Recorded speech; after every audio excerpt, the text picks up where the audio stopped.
They found American soldiers in Vietnam with their M16s in pieces.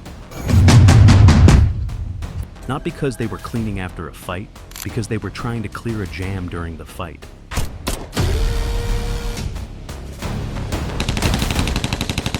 Cleaning rods shoved down barrels, receivers cracked open, hands still on the rifle, like they died mid-fix, mid-panic, mid-please work.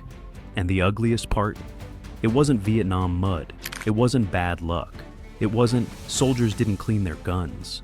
It was a chain of decisions made far away from the jungle that turned a rifle that worked in testing into a weapon that could betray you at the worst moment imaginable. So, how bad was the M16 really, and who made it that way? Because when the truth finally hit Washington, people used words like criminal negligence. And then almost nobody paid for it. Here's what most people get wrong. The M16 didn't go to Vietnam as a bad rifle. It went as a promise. After World War II, the US military was drowning in logistics. Too many weapons, too many calibers, too many magazines and parts. Resupply was chaos. Training was chaos. Standardization became an obsession. So, NATO locks onto a single full-power round, 7.62 by 51. The US builds the M14, basically a modernized Garand, but in real use it had two problems you can't argue with in a jungle.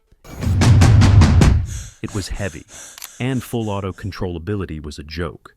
Meanwhile, combat data was saying something that threatened the entire doctrine. Most firefights happen well inside 300 yards. So why carry a heavy rifle firing a heavy round if the fight is close, fast, and chaotic? That's where Eugene Stoner's design shows up like the future arriving early.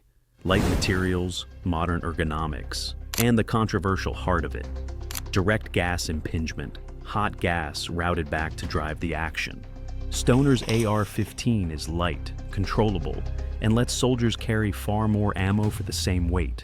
And in early testing, with the right ammunition and proper assumptions, the rifle performs.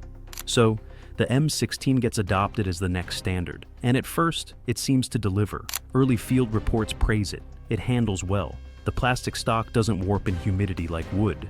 It feels modern and fast. Then Vietnam escalates. Mass infantry units arrive. And the fantasy dies in the first serious firefights. Because out there, in heat and mud and fear, the M16 starts failing in the worst way a rifle can fail. Not a minor hiccup, not something you clear in 2 seconds. It stops. Hard. Failure to extract. A spent casing swells, sticks inside the chamber, and the rim can tear off. Now the bolt can't pull it out. Now you can't tap rack. Now you need one thing, a rod. You have to ram the casing out from the muzzle. But many soldiers didn't have rods, because the rifle had been pushed with a lie, self-cleaning. So early deployments go out with weak maintenance doctrine, weak manuals, and often without proper cleaning support.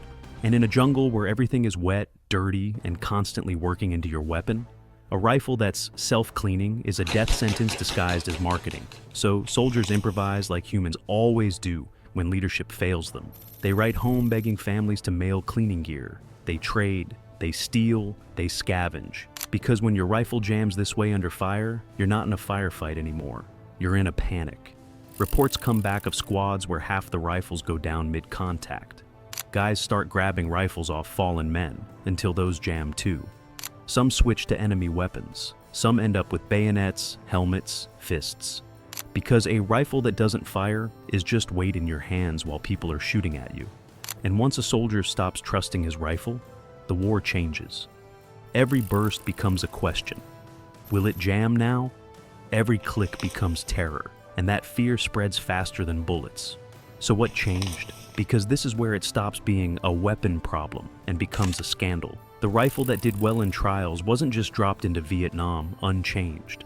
Ammunition decisions shifted. The kind of powder feeding the rifle changed in the supply chain, often described as a cheaper, mass-available option. But available isn't compatible.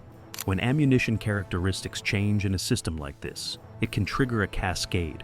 Different pressure behavior, more fouling, a dirtier chamber, more residue driven back into the action, hotter cycling, worse extraction, and when extraction is your weak link, That's exactly how you get soldiers dying with rifles taken apart beside them. Now stack on the other choices that made everything worse. Early rifles lacked features later considered essential for this environment, like chrome-lined chambers and bores that help fight corrosion and improve extraction reliability. Then magazines. Early magazines were treated like semi-disposable gear. Thin aluminum, feed lips that could bend, springs that weaken, tolerances that only become fatal when everything is dirty and rushed. So now the rifle isn't just fighting the enemy, it's fighting its own logistics. And then there's the forward assist, almost poetic in how it backfires. Stoner's original logic was simple. If a round doesn't chamber correctly, cycle it out. Forcing a bad round into battery can turn a minor issue into a catastrophic jam, especially when extraction is already compromised. But the system wanted a fix that felt reassuring, so a forward assist gets added. And in the exact conditions Vietnam created, dirty chamber, fouled system, forcing the bolt closed can be the worst move. Because now you've wedged the problem deeper. Now you've turned maybe fixable into rod required, and you do not have time for that. So you get the same scene repeating, a soldier under fire, slamming, pulling, praying, then tearing the rifle open like a mechanic, because the manual never prepared him for the fact that self-cleaning was a lie. And while this is happening, the chain of command is slow to admit it. Because problems like this don't explode in a memo. They explode in letters, interviews, and casualty reports where the weapon keeps getting mentioned until the detail becomes a pattern nobody can bury. Eventually, the pressure becomes political. Congress pays attention. Investigations happen. And the questions get sharp. Who signed off on these changes? Who pushed the rifle without proper cleaning doctrine? Who treated magazines as disposable? Who ignored the reports long enough for the problem to become lethal? The public language goes nuclear. Negligence, cover-up, even sabotage. Now, history is messy, and the exact blame gets argued. But the core arc holds. A rifle that worked in testing entered mass combat, and a combination of ammunition, corrosion, maintenance assumptions, and supply chain choices created a reliability crisis, right when soldiers needed reliability most. So, what did they do? They fixed it, because they had to. Cleaning kits get pushed out widely, manuals get rewritten, maintenance becomes mandatory again. Design changes follow. Chrome lining, improvements to reliability, critical parts, better magazines, changes that reduce snagging and help the rifle survive real conditions. And as these fixes roll out, the rifle's reputation starts to recover, because the truth is, once the system around it was corrected, the M16 became what it was supposed to be: light, accurate, effective. But that doesn't erase what came before, because the real story isn't the M16 was garbage. The real story is worse. A modern weapon system was pushed into war scale, while key decisions treated compatibility and soldier support like optional details. And the people who paid for those details were the ones carrying the rifles in the jungle. Now, here's the final punch. You'd think a scandal like this ends with careers destroyed. It doesn't. There are reorganizations. Departments get dissolved. Institutions get renamed. Armories get shut down. Paper trails go quiet. And the machine keeps moving, which is why the story still hits like betrayal. Because the only thing worse than a weapon failing in combat is realizing it didn't have to fail. And the people making decisions back home weren't the ones who would ever be trapped behind a jammed rifle, shoving a rod down a barrel while the world closed in. So, how bad was the M16 really? Bad enough that soldiers stopped trusting it. Bad enough that Congress had to step in. Bad enough that the rifle and the entire support system around it had to be rebuilt under pressure. But the most important answer is this: the rifle wasn't the only thing that failed. The system did.